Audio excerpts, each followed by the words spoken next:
together, culminated in a team, and now we're starting to see it happen. It is on split though, which is a big question mark. It's probably the least played map out of the 4 currently in the game. So this is what I mean about curveballs. If Immortals aren't careful, they're going up against a very unconventional team, very unorthodox, on a very tricky map. This could be a bit of a challenge, right, Buck?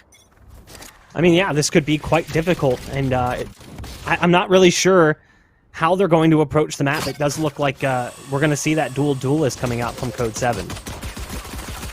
It's a very scary lineup. It is going to be Code7 attacking first. I love the Omen pick on this map in particular, and most importantly, there is going to be a Sage on Immortals lineup. Kind of necessary, I feel. We can talk a bit more about Sageless comps as they go, but for the most part, on split, you really don't want to be doing that. And so far, it's a relatively slow start. Teams taking it really careful because when you're playing with split mid, you really need to give it a lot of space and a lot of respect. We'll finally see some action kicking off here as the first kill will finally come through. That was Asuna there playing the Raze. No surprise there. Robwiz on the Jet moving back over towards this A site where they're going to make contact with Genghsta, who is locking down the ramp. There's the Molly coming in as well. Foe going to drop down the Brim Koler on the site. So it will be a quick retake. You can see that brand new knife already equipped here by multiple players. Heavily investing in that new skin set. Can't blame them. It is quite beautiful. You've got the Cypher now working in through the screens. The man with the cam, ironic to be coming through this section with a little bit of extra display. Thief trying to work in. Nice shot onto Payen, but there's Robwiz waiting around the corner. The Classic, though, going for a reload. Somehow still hits the shot onto Asuna, and it's going to be down to 1. It's Bjor, the Sage, trying to retake on the site. The spike ticking lower and lower. There's 2 right around the corner, but just going to run low on the magazine. It will be the first round going the way of Code7. Really good play from Robwiz. You know, you have to be careful as soon as you get that plant down that you don't just sort of sit back, especially on the A site. You don't want to just plant it down and go, all right, cool, we've done our job. We can just sit back here, because you're allowing TSM to sort of take up all of that space away from you. So it was good from Robwiz to poke ahead, catch the guys out on Immortals, sorry, not TSM, and they weren't expecting it. He got a double kill and did enough damage to put it into a nice 1 versus 2 right at the beginning. And this is Thief. This is the latest play to be added into the Immortals lineup, and I'm a Cypher player, so I'm very much wanting to see as much of him as possible.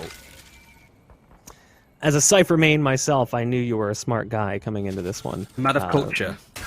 Cypher, just #1. I like the aggressive cam placement here on the B site. I always love to see a Cypher try and push that issue a little bit further forwards instead of just sitting back on his haunches. You do have Sage currently sitting in the mailroom. The attacking side obviously has the investment. Look at that skin. It's just ridiculous. The Frenzy alive and well over in the mailroom. But here's that Cypher on B about to be tested in just a moment. You've got a couple of bodies building up. They send out the Satchel to pop any tripwires that are down.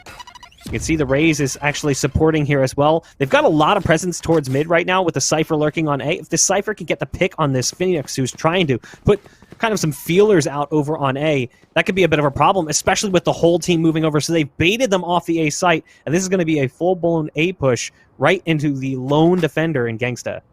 The longer they take, the more that we're starting to see Asuna rotate around. He's already on the heaven high ground on A. Genghsta's going to run into multiple people, but the spray down on the Stinger is good from Payen. This is slowed right down. You can see that Immortals are better prepared for this. The dash isn't good, though, as Robwiz is just going to, again, push on ahead. They're clearing the site. There's still more people on Immortals to deal with, but Thief snuck in.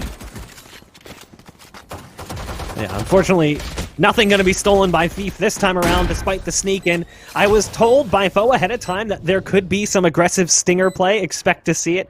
And he said, you'll probably make fun of the cheese, but it works out well for us. And there was a great example. They go heavy on the Stinger investment in the second round, and they just shred apart the defense. Again, this is still by far the most defensive-heavy map in the rotation. So if we can see Code7 get off to a nice string here, maybe pick up the first 4, if they can win this round here, that'd be huge. It's super important to just get off the mark sometime on attack. But look, it's all Stingers across, going up against an operator for Asuna. So this is a real change of game, but Asuna misses the first shot, has the new knife too. But he's forced to back away completely to the point that he's going to the A site. It is leaving mid rather open, but it's the B site that's looking to be hit. Thief is going to hold it down as much as possible. His aggressive dashes in from Robwiz are actually working super well with the Stinger. And it seems that a plant spike is going to go in eventually, but Bjorlulu getting double means that he's delaying it even more, and they seem to be a bit trapped here on the low ground of B. Oh, yeah, I mean, you knew coming into this that this was going to be difficult, but you would have hoped for at least a little bit more success. They do have a Phantom and a Stinger equipped in the 2-on-4. The Ray is going to send out what they've got. The Bomb Buddy is present as well, so they'll send out that Boom Bot heading towards the backside of site. Good damage coming out. Foe has to go to the sidearm. It's not enough. The fact that they do find 3 kills, though, on the round is actually huge because you're almost expecting to lose that round coming into it. You know you've only got SMGs. You know they're going to be upgrading with rifles. So impacting the econ in the long run is really big on that attacking side. That third round can be so punishing if you're the team that wins the first 2. But because they survive with so many bodies in that second round, the buy coming in here should be fine. Should be. It was a bonus round, really. There's nothing more to say too much. They did a bit of damage and it got the plant in, so that's an extra bit of money. So you can only really hope for so much. But now this one is going to be really important if we want to see Code7 continuing with that momentum that they built up quite early on. I think Immortals need to maybe give them a bit more respect, I suppose. Certainly Robwiz, who was just holding W and dashing into people with stingers, but now, as we start to get out of the early game, stuff is gradually going to change, with a lot of pressure on mid from the attackers of Code7. Again, Robwiz starting off with the pick onto Bjorlulu. That wonderful jet ult as the knives come out. They go for the swing, and they do pick off one, but in response, we've got Foe stuck in the corner. Excuse me, it was actually the ult getting popped by the Phoenix, so no kill coming in. They'll run it back, obviously keeping him alive still. Cypher, again, getting aggressive currently in B main. Robwiz has the knives back out again, looking to do some extra damage on the round. It is at a 4-on-4, and they also have the showstopper, the Raze ult, the rocket could open things up, and it looks like the team is going to be grouping up back towards the A site, where there's still 2 players in the same position. You've got Phoenix and Brim both on ramp, both there ready for the trade should it be necessary. Seems that this is going to be the site that's hit. The Omen really needs to set it up as much as possible with some strong smokes. But the Phoenix's position here is really nice on this defense. It's going to catch them out completely. I wonder if he's actually going to even need to flash it, but he gets one and actually gets the ult in Robwiz, stringing together more, and Genghsta. Perfect placement, like I said, and he just drums them all down and the scores are tied. Solid hold by Genghsta as the Phoenix. That's a bit of a difficult round, but at the same point in time, the money is still kind of there. You can see Nick and Tork, the players who have played together for pretty much their entire professional career across multiple games, they're still able to buy. There's only one player on the side of Code7 that can't afford a full buy. That's Payen. And again, what else is he going to go do? He goes ahead and picks up the Stinger, it looks like. Actually may have sold it, as it's not appearing in his menu. Yeah, ended up selling it. So for a second, we saw it come out. There's the peak, though. Robwiz with the blind shot. Actually, it was almost the collateral. The Brim's down on 1 HP, has to run back to spawn to get the heal, which means the site is completely lost, and it is Code7's to control. You can see the Code7 are well aware of this. They're going to push on ahead. It even forces out the Resurrect to bring back the Phoenix. Foe is a nice spot here, as he knows that there's going to be multiple there. Even dedicates a showstopper, but catches nobody. There were so many targets there that he could have got a connection with if he was just a bit more patient. But what it is doing is it's delaying time. He's just keeping an eye on this angle, tries to get a collateral with those shots too, but Joe is going to take that out easily as soon as putting pressure towards screens, and enough that he's actually able to get the frag on, and there's only 2 people left on this attack. Yeah, the Jet, unfortunately, having to keep their head on a swivel. Robwiz lost his teammate, so it pretty much all fell apart from there. Needed to see a little bit more from Foe there, playing the Raze. Kind of an interesting pick in my mind. You know, Foe plays pretty much whatever. He will call himself the flex player on the team. Usually goes more towards Reyna, maybe towards Omen. Sometimes you'll see the Raze pick up as well. He's probably got the most flexible agent pool of everyone on that roster. Would have hoped to see just a little bit more damage dealt there from that close ramp position. They got so much site control off that shot from Robwiz. Should have been a collateral, and I know that a lot of players have actually dealt with a similar thing. 149-1 after a shot goes through an opponent with the op. It's a little bit disappointing and frustrating at times, but it's the way the thing goes. Asuna just waiting here back behind that smoke as it pops. Robwiz walks out just a little too soon, and it'll be an early man advantage here for Immortals. Nice play to completely change up the position and forces out another smoke from the Omen. That's going to be Nicolas. So he thinks that there's an operator over there and has actually teleported in there. So he knows that the coast is relatively clear. As soon as not quite aware that the Omen is pushed on through, but might hazard a guess. But if he could get this pick here, he has control of the spike. We'll see it drop. And that's going to be huge for this team. It's just a case of patient play. Right now, Code7 aren't going to dedicate too hard or too fast considering the guns that they have. So it's maybe catching people out on the rotation. And the Resurrect dedicated early to bring back Robwiz means that these attackers are very much going for this. It's a big ult dedication for rounds where they don't have a lot of guns. Asuna currently trying to lock down Heaven. Nice paranoia coming out from Omen. That pushes him back far. Not only that, that gifts Robwiz, the operator. Koler's trying to hold it down. And there's the jump peek from Robwiz, feeling oh so confident. What is this? Just dunked him. Just going for it. Robwiz will get taken down as Thief is still on the site, and he's trying to steal the round away from Code7 as they had that site control. Great flash coming out as well from the Phoenix, who peeks out wide, and it's down to a one-on-one. The run it back, though, was popped, and there's only 12 seconds left. We need to see a dedicated plant here from Tork, and that's exactly what's going to happen. So now it comes down to this. Genghsta versus Tork in the one-on-one, operator in the hands of the Sage. He doesn't have a flash, so he's stuck around this corner, just has to dry peek it, but Tork is just backing off. It's smart play. Surely there would have been some rifles there to pick up just to make this a bit easier, but Genghsta only has the blaze, so could maybe conceal it, try and cover it across CT, but he's not quite sure where it is, so this is a lot of time being wasted just from the Sage being backed off a little bit. There it is, there's the plays, just to sort of blank it off a little bit, and Tork's vision isn't good. Might need to wallbang it, it just gets the shot in. Thrifty from Code7. This stinger meta that they're setting up is beautiful, Buck. One of the things that I've seen from Jets in just kind of like mild casual play, ranked play. I'm not like exactly a Valorant ranked player, or Radiant, excuse me, I forgot that they changed it. Yeah, you know, I'm on my grind. But Jets with like a stinger or a shotgun can be oh so brutal to deal with. They can dash into an aggressive position and just totally catch you off guard. You'll see them do it especially a lot on split, dashing across a ramp to get up towards Heaven. You'll see that a lot to just try and take close range engagements. And that's what they've been doing with that stinger in the hands of Robwiz when necessary. And in that instance, Robwiz gets to upgrade to an op, gets super aggressive. The round almost falls apart, though, because of Thief's individual hero play on the B site, but they were able to bring it back around in the 1v1 due to strong positioning coming in from the Sage. There's a hot hands coming down from Genghsta to try and delay the push over on A, but it's not going to stop them at all as they continue to push forwards. We've got Bjor in mid, who's sitting in vents right now, and the wall's been dropped. Here we go, the first peek. Robwiz just too quick with the operator. It was a nice peek. It was a nice try, I suppose, for the position of being on top of the box, but it's not good enough. Again, Genghsta on this site is doing quite a lot of work.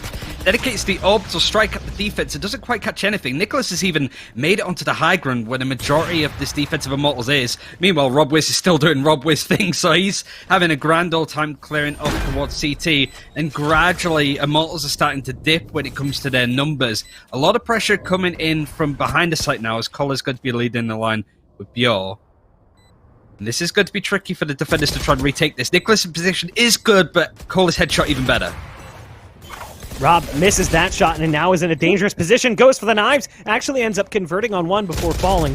Foe. Oh, I love the play. But the smoke just doesn't last long enough. Tries to sneak into it, and literally as he gets there, smoke disappears. So it will be a round, but it's a hard-fought round coming in for Immortals. And again, the money is going to be a problem in the long term. As we continue to see these close rounds, Code7 is going to have them on that instant breaking point where they can potentially put them on eco almost immediately.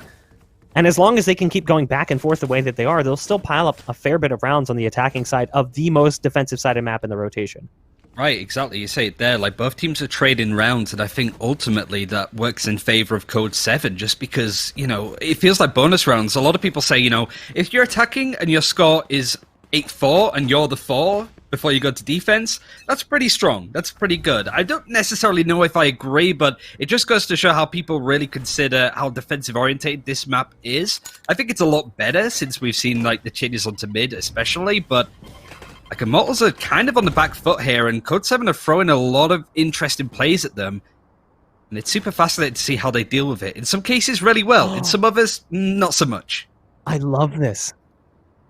Payen and Foe have actually made it past ramp using that cyber cage, they're going to be sneaking into spawn.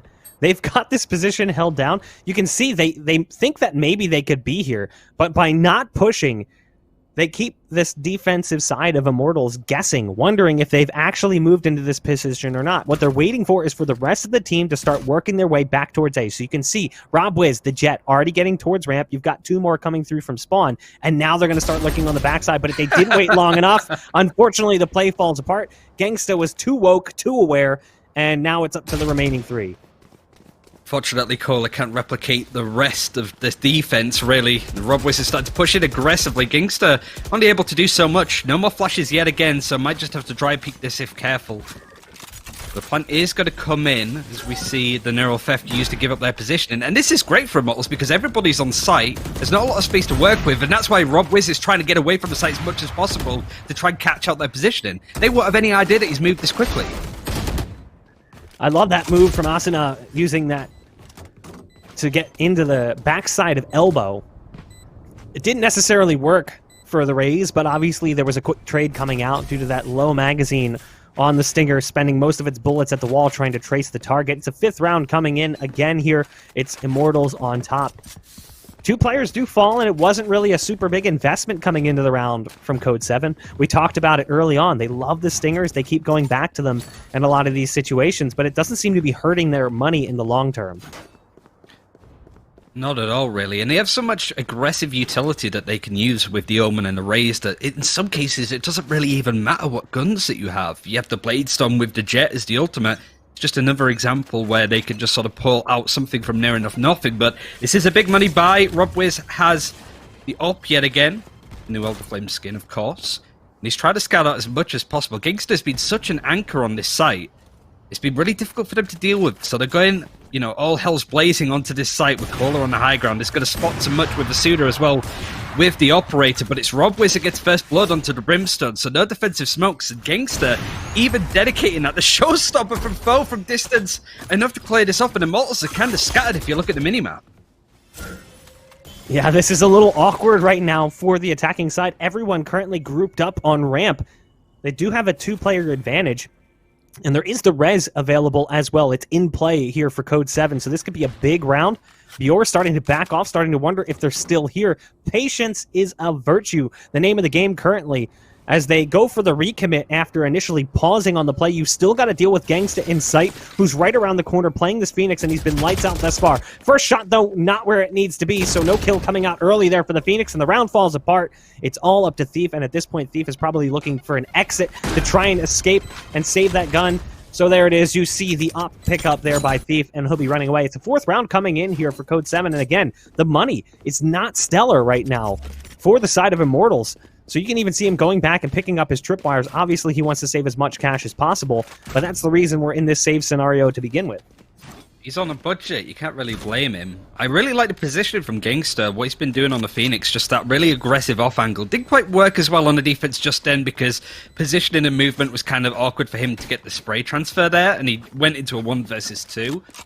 But it's just all of these sort of movements, I suppose, that Immortals are trying to have to pull out. Like, there's some pretty 5-head plays coming out, it feels like. But Code7 is just making it super awkward on an awkward enough map, might I add. Thief is now surrounded. Can he keep the operator? He misses the shot to Nicolas, and that's a big blow. Yeah, losing that one is definitely going to sting. We'll see how it affects the buy coming into the next round, but you really shouldn't see too much of an investment. Yeah, there you go. You've got this mix mash of cash, but they do decide to go for a late purchase, and it's going to actually be a double op. So you can see how that would have changed things potentially, as Thief would have had an op, could have either kept it or dropped it and received a Vandal or a Phantom in exchange, could have rounded out the buy a little bit better. So they're going pretty heavy on the investment. I think part of that is understanding the situation that they're in. Yeah, it's early, kind of. It's the 10th round. You're at 5-4. You don't want to surrender that 5th round because, again, this is super defensive-sided. So they go for the investment. The problem is if they do lose it, then they're even in a worse position because they're staring at 5-5 with a guaranteed save to follow this. I mean, you're pretty much surrendering the lead if you lose this round. It's the fact that they're pushing A so aggressively. It opens up quite nicely, but Koler's trying to bring up the aggressive orbital strike. It does get through. He dies for the process, but unfortunately everybody's moved on past that. It's just now going to be Thief on this defense to try and fight up against the 3 surviving members of Code7. And I was going to be kind of critical of the fact that they just seem to be running A. They're not doing any splits, not trying to bait towards B like they did very early on in the game. But, I mean, you can't really knock it, Bot, because it's working super well for this attacking team of Code7.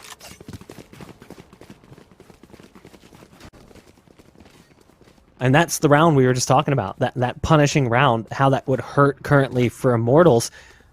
Like, it's a kind of catch-22 situation.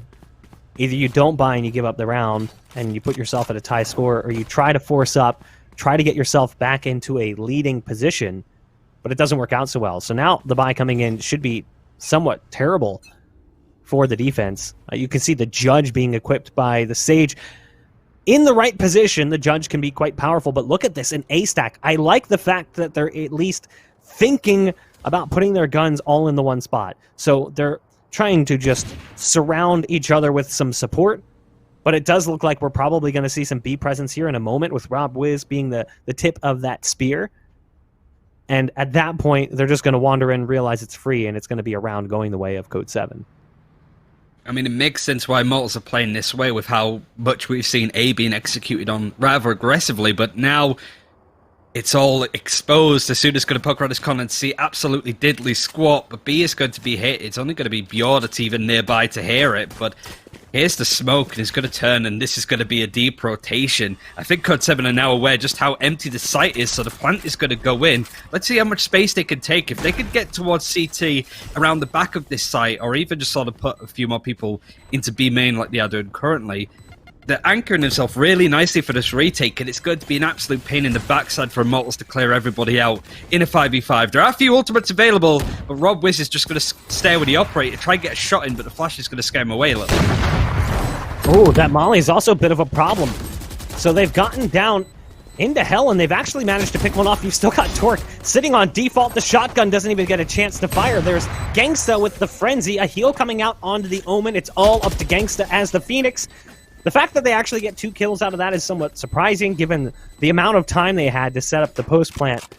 But they didn't really go too aggressive, pushing in towards spawn or trying to get towards hell. They kind of stayed back, positioning more towards B main, like you mentioned.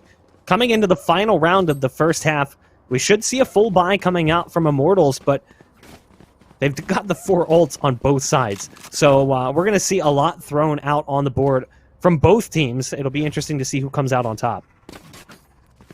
Sure, it's super close. And I think it's worth adding too, because we have new changes to the overtime system.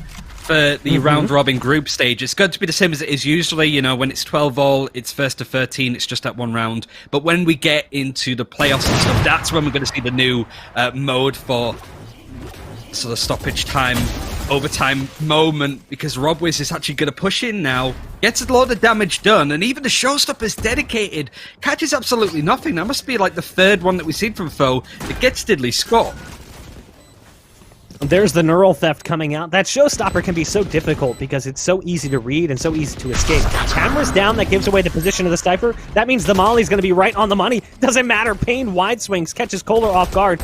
Here's the other showstopper coming out. This time it's successful. Res coming through as well, but it's a bait res. 7 rounds for Code7 on the attacking side of Split. That is absolutely fantastic.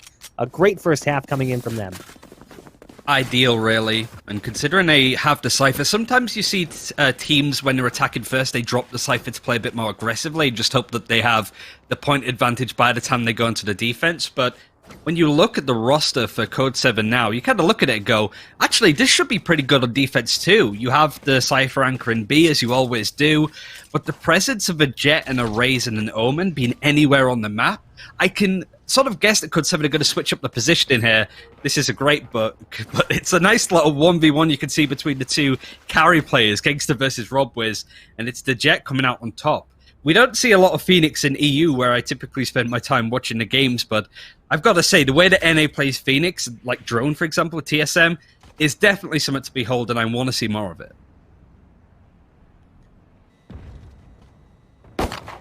Payen goes for the peek, spots him. There's the one-way. We've seen that one-way before, but the flames go down and he dies almost instantly, evaporating inside the hot hands. Tork at least able to punish with the trade onto the Phoenix that sent his comrade to the sidelines, but the site's been lost. There's still plenty of utility here. As you can see, the Brim calling in the smokes. The wall starting to break. Foe actually taking significant damage. They're going to require a heal from Tork, but the retake is underway. Set up quite nicely, the majority of the defense coming from heaven, but look at his flank from Robwiz that might catch off people. Nobody's guarding that spot, and Tork is able to get some damage in. Can only do so much, gets traded, and the position for Koler's good. Robwiz is making his way around to do as much as possible. Genghsta gets the majority of the damage done and puts TSM, I keep getting TSM and Immortals mixed up. I don't know why. I think it's just because I'm so excited to see both these teams play today that I'm just culminating them both together. A lot of people asking in chat, where is TSM? Are we going to see them? The game after this, I do believe we're going to watch TSM versus Echo 8, right? So that should be another game similar to this. A well-known, established team that looks pretty good, going up against an up-and-coming team that could easily catch them out. The scene is young, and there's a lot more Valorant to be played before we really understand who are the better teams in the world. But I think TSM has a head start over a lot of people. We will see them a bit later on. I like this aggressive playing. The nade actually doing really heavy damage to his teammate as Robwiz dashed right into it. Robwiz in spawn. Here's his teammate fall in the sewers. Here's those footsteps in the water splashing around. Rob's still in spawn, and they know it. So you see Asuna currently watching for the push to come through. Rob, though, is just going to hold. Now the spike's been planted. We should see a peek in a moment, and we'll likely see his demise as well. Again, it's just Robwiz versus Genghsta, one-on-one. He's cloned himself. I would love a 1v1 mode in this game, like the Counter-Strike workshop modes you can get. I really like those. I'm not very good at them, but I enjoy the idea of them. But it is a bit of a stalemate here. The spike has been planted, and the defenders can only do so much. But look at the space that Immortals have taken up. Robwiz, again, going for this mad flank, but it's a bit too little too late. Going for exit frags more than anything is likely to catch off Asuna, who spots the sound of multiple people. But can he deal with this 2-3-1 peak as it's spread out? He can, but the rest of the team is going to avenge him. Well, that flash could have cost them so much more. The spike also barely... No. They almost all got taken out by the spike. That detonation ring came very close to where they were fighting. Had we seen them survive a little while longer with the rifles there, there's a possible chance another one does fall. Yeah, Bjor does go down to the spike in the end.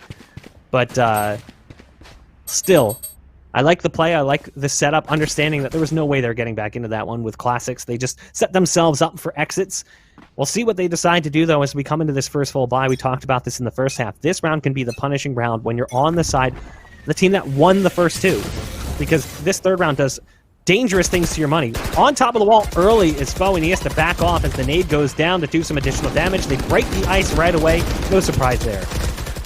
And that's not too bad if you're Immortals, because you baited out so much key utility a little bit more there, as Tork has thrown out the slow orb, only has the one left, so really they could just put a bit more pressure on mid, force out a lot more. That smoke might just do that, but Tork isn't buying it, it's just going to spray in.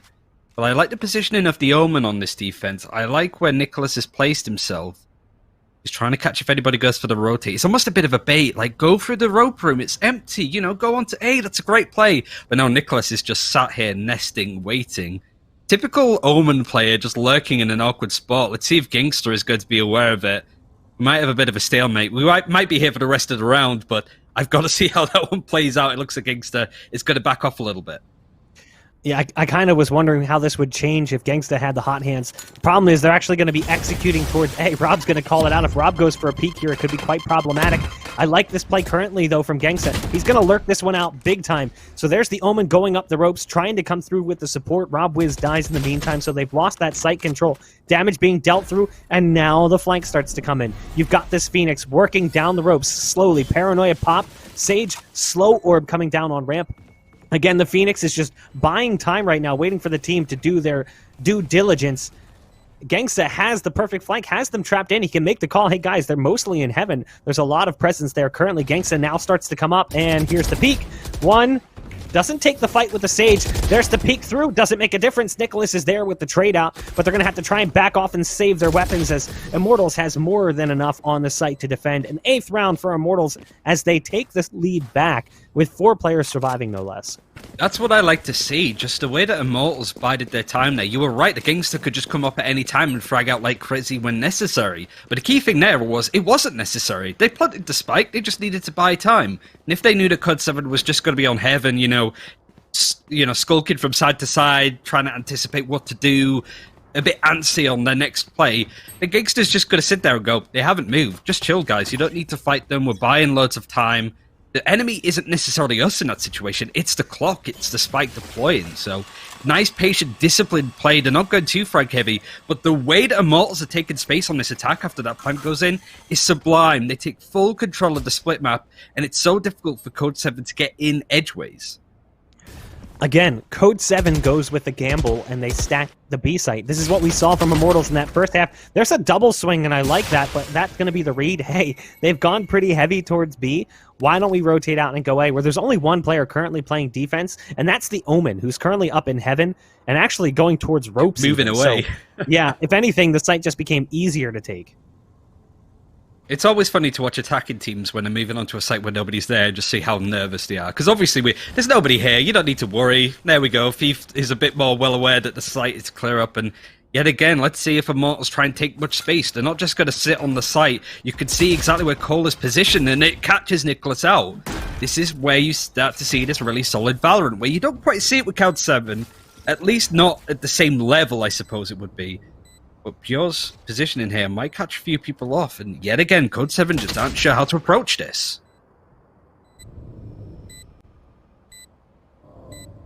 Bjor sitting up on top of the wall, peeking up over the tall box. Robwiz, again, I mean, he's done this time and time again, but Rob's going to back off. They kind of stole this weapon away, the Phantom that was picked up off the body of that player that died over in B. So he'll be backing off and saving this weapon to bring it into the next round. It will be 9 now on the scoreboard for Immortals. As strong as that first half was for Code7 on the attack, it's looking dangerous right now as Immortals is swinging pretty hard on their attacking side. This is a big round for them, though. Not only do they want to win this to prevent that double-digit 10th round from coming on the board, but they're going to go heavy on the investment. You're going to see that operator purchase for Robwiz, and I think that's going to be pivotal because we saw in the past just how big that op could be when put in the hands of Robwiz.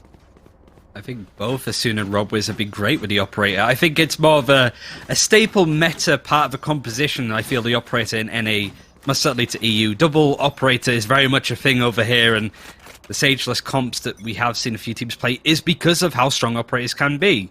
We see that Robwiz has his weapon of choice in his hands, only has to deal with beef on the attack. The majority of pressure is going to be put to A. Yet again, the wall used early. I'm not necessarily a fan of that just because it's so expensive. It's such a core piece of utility. And just like that, it's gone. And Genghsta is going to be on the prowl, push up ahead. Let's see actually how the defense reacts to this. It's mostly just getting out of there as much as possible. Genghsta can get nothing done with the ult. No information, no kills, nothing. Again, you see this like bait setup that we've seen in the past. The problem is he's done this a couple times and it hasn't really worked out. The timing hasn't been super ideal. And you also have like dual molly. So if he takes down the first player, they can molly him out of position. Oh, he's so patient. Oh, there it is. 1, 2. The shots vertically work out. The spike's been taken down. That's the play we've been wanting to see from Nicolas, who's been baiting that out every single round, and it finally pays off. Now, the spike will be picked up by Asuna here, and the Cypher is going to be going back through sewers to try and regroup towards heaven, but the damage has been dealt by the Omen. Nicolas is going to be so happy considering he wanted to use that play for like a couple of rounds already, right? Asuna's still going to get some damage here, but isn't quite sure about the lurking play that's coming in. Tork's position giving up, but Foe right around the corner is able to get those frags in. All because of Nicolas. I think right now Code7 need those like 200 IQ plays, and it came at the right time. Perfectly placed for the Omen. And an important round, I suppose, for Code7 to win. They have a few aggressive ultimates to use. I want to see if Robwiz is just going to run at them yet again with the Blade Storm to try and catch people off. But considering he still has that operator, might just want to sit on the back foot a little bit, play a bit more passively to watch that angle from screens on the A site. They have a Resurrect, so this isn't, you know, out of the woods just yet for Code7. It's not done and dusted. They still have a chance to pull this away from Immortals. Immortals still having decent money enough to buy these Phantoms, have a few aggressive ultimates, like the Orbital Strike and the Showstopper. Let's see what they can do with it. That Orbital Strike could end up being quite pivotal if they're able to get site control. Same with the Showstopper. We'll see what ends up happening here as they lay down the smokes to try to push up in mid. Again, no vent presence. So we mentioned this. Code7 plays this map a little bit more unconventional. And that's in general their approach. Going sageless more often than almost any other team currently competing in North America. And intentionally, mind you, it's not an accident. They do it on purpose. Some people see it and they go, oh, did they forget? Did they forget to pick Sage? No, that's just how they play. High cam on the B site currently from the Cypher. Just watching for the exit should they decide to push, playing on the opposite side of that pillar. But you can see it's going to be an A play right now, and Robwiz right behind it just can't quite get the timing right. Was very close. There's the paranoia coming out. It's so powerful. Still blinded is Thief. Just seconds after that does get popped. Now they're going to go ahead and pick up the orb. That'll bring the Sage Wedge back into the fold, so that brings Koler into the fight. Nice nade coming out. Great damage being dealt. Showstopper being popped here by the attacking side, sending it out towards screens. Plenty of time to get away from it. Yeah, he had all the time in the world to move away. Even the Orbital Strike not catching where this race is going to be. Payen now using the Neural Theft to catch up where exactly people are going to be. They're all on site. This is good now. Payen using that intel to get some more information, but is going to be the only one alive in this 1 versus 2. No more ultimates available. No more utility for Payen to use. The camera is still set up if he wants to take a peek, but he has to watch all of these angles. Look at the positioning now where Asuna is. You know, use that opportunity nicely, right? I've got a bit of a break. I can move somewhere. Very unconventional. Payen's not going to expect. Does he peek around this corner? He does, but Asuna's there to watch it. Gets the 3rd kill. And only a few more rounds left for Immortals to try and grab in this best of 1 in order to beat a very tricky Code7. We've seen some close games from Code7 in the past, but they have a hard time closing those games out. So many opportunities where they had a team up against the ropes, and they just couldn't finish it off. Hopefully that's not the case here, as you love seeing the underdogs come in, a team that maybe not as many people were aware of coming into this event. Some people in chat even calling them boomers, more specifically targeting the likes of Robwiz, who's been around the competitive esports scene for a long time, going back to the COD days even, as well as having his time in the limelight there in CSGO for a short period of time. Speaking of the man, Robwiz currently in the back of that B site playing a position we haven't seen yet. There's the swing from the operator, and that'll be Asuna currently watching from the sidelines, and it'll be Immortals who's down 1 player early. Old versus new right there if you're calling Robwiz a boomer. Asuna's only 16, so he's the up-and-coming talent. I imagine would be one of the best players in the world if you're looking a couple of years' time, just based on how young he is and how good he is at the game already. Nicolas, yet again, loves this pit. Genghsta is probably moulding at that spot right now, considering how much Nicolas is punishing. Now FIFA's a lot to do. It was an aggressive peek from Nicolas, but it was a nice trade from Payen to back him up. Ooh. They just staggered their peaks at the wrong time in order to try and save, I suppose, the player as they were coming in. And there's just people on this attack now. They're looking to go 8 more than anywhere, but you can see that Immortals aren't quite sure. Code7 have the whole site down, locked up, and it's going to be tricky to sort of push onto it. Never mind get the spike planted and let it deploy. There's the nade coming out. That'll try and push them back just a bit. Satchel coming in to do some additional damage. Foe actually using his Satchel. I think he wanted to go aggro with it, but it doesn't work out. There's the swing. Tork gets the flick back to the target up on top of the balcony. Great defense coming in from Code7. And right when they needed it as well. Would love to take a look at the economy, but obviously right now the scoreboard bug makes that a little bit difficult. But we should see pistols coming out here, or at least a light buy coming in from the attacking side, I'd assume. It's hard to say what their money's actually at. There's always something. It's like a give and a take. We have X-ray, we can see health bars, but now we can only see 2 people in the kill feed. Which is unfortunate, but at least it's the top fraggers, so we know who's winning in these key 1v1s, who's the MVP. Look how close it is between these lineups, and the different ways how they're playing it. Genghsta with a rifle, with a Phoenix makes a lot of sense.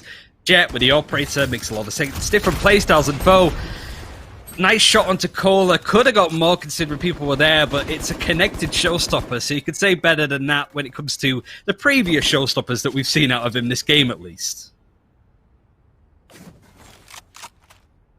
They do break that wall, so that'll push the Sage back a bit. Asuna sending a nade out towards heaven. Got to back off just a bit. Those nades doing serious damage if too close.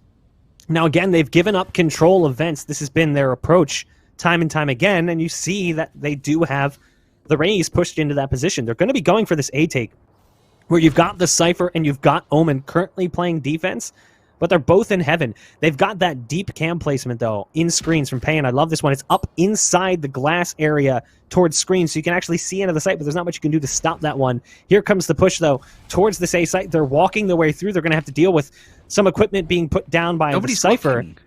He hears them. He knows they're here. He's just letting them through. And for the retake, potentially, Asuna's positioning must have been given up, considering the paranoia was just in their general direction. Yet again, we're seeing the skulking thief on the Cypher, pretty much apt for the agent that he's playing. Gets one, but needs to be careful that there's a Sage around that corner too. Storm's going to be used to sort of block them off, and even the wall dedicated just to keep them at bay. The spike has been planted. This is good from Immortals. Code7 on these retakes have looked a bit lost in some cases, not sure where to push in, but Robwiz just glides in, gets one, but can only do so much. The rest of the team, though, is cleaning house. The defuse is coming in. Just as I said they look lost, Robwiz just opens the door and they just go on in. Yeah, and that was a really bizarre defense in general, which I guess is just par for the course for Code7 with the strange ways that they've been approaching the map of Split. But we can't judge them too much because it appears to be working. They're currently tied up with Immortals, who a lot of people would peg as a top 5 team in North America, currently competing in Valorant. Obviously, the recent roster change might have some effect on that, but at the same point in time, I think if anything, it's done them a positive. Thief has been stellar thus far, who's currently, I think, marked as just a stand-in, not actually a full replacement for JC Stanley as of yet. Right. But the fact that they just let them up onto the site was just really weird. And again, there's Robwiz with the operator, and we can get an idea at least of what we're going to see coming into this round, as Genghsta does have 1,700 and the Phantom in hand. So we know what the money's going to look like for the rest of the team, even though we only see it from one player. I think the good thing about trading out players for Immortals is because they are just individual players put together to form a team, you know, stats were used, they were tryouts and trials, is that they can switch out players individually and do okay, but I'll hold that thought as the attack is going in rather aggressively with the run it back. The blind actually doesn't go around the curve.